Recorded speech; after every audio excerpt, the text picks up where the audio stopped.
嘢啊？食完啦，我都仲係唔明唔 friend 點樣可以寫翻 friend 啲嘅。頭先咪答佢。我唔明啊！我想做好啲嘅，但做唔到。我而家都停咗喺嗰個位，都仲好長一段文章。寫俾邊個？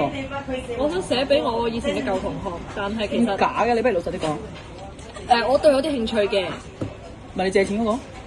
借錢未還錢嗰個？唔係啊，打電話俾你，然後你好興奮講俾我聽，我哋側邊跟住然後轉頭佢就話：傾傾我聽到佢突然間就話唔知屋企邊個做手術，跟住就問你借1000蚊嘅喎。唔係借1000蚊，佢嗱你個故事又唔係好記得啦，等我重講一次俾你聽。你笑啊！你都幾開心。我都好中意呢個男仔嘅，但係有個問題，佢打嚟咧，突然之間過幾年打俾我，喂我有啲掛住你喎，因為我心裏面梗係跳啦，係啊，講呢句啊，講呢句啊 ，OK，一個巨蟹座嚟㗎，佢講呢句説話真係好掛住我。咁你又唔好可圈可點啊，專登要將巨蟹座拎出嚟喎，好似講到人特別衰咁，唔關事。咁佢係唔關星座事，係咁冇人嘅問題。咁佢就同我講掛住我，我心裏邊梗係好跳啦。咁等佢點都會幾年之後揾我啦。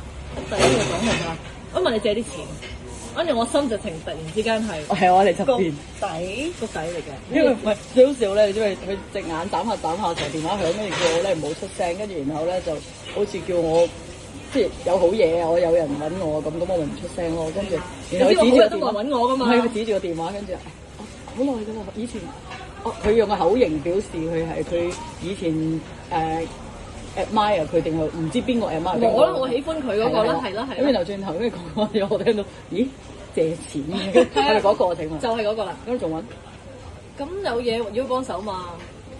嚇！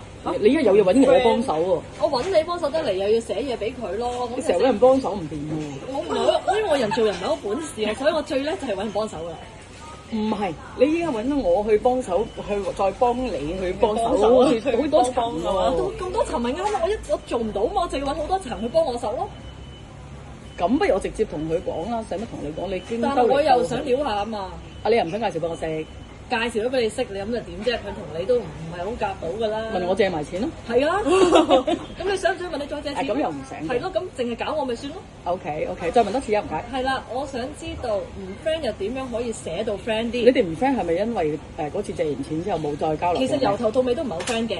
OK，但係其實你哋都有興趣嘅。係啦。咁所以嗰次借錢之後，跟住你就有啲想氹，但係依家個人好無聊，咁又想氹。係啊，啱。又想做啲嘢去撩下佢㗎嘛。即係有啲睇下。俾錢佢咯。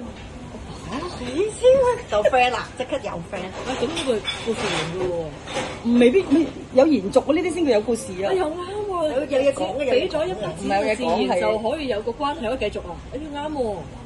唔係啊，你想拉近啊嘛，咁佢本身上次揾你咁多年揾你，畢咗業後跟住揾你都係借錢就揾你咯。咁如果你俾錢揾佢嘅話，我相信呢個距離一定拉得近啦，仲唔 friend？好啊，呢個方法係咪非常好？咁咪可以幫你拉近咗咯。等我寫俾佢就係我借錢俾你，唔係我俾錢你嘅啫。係啊，打俾佢。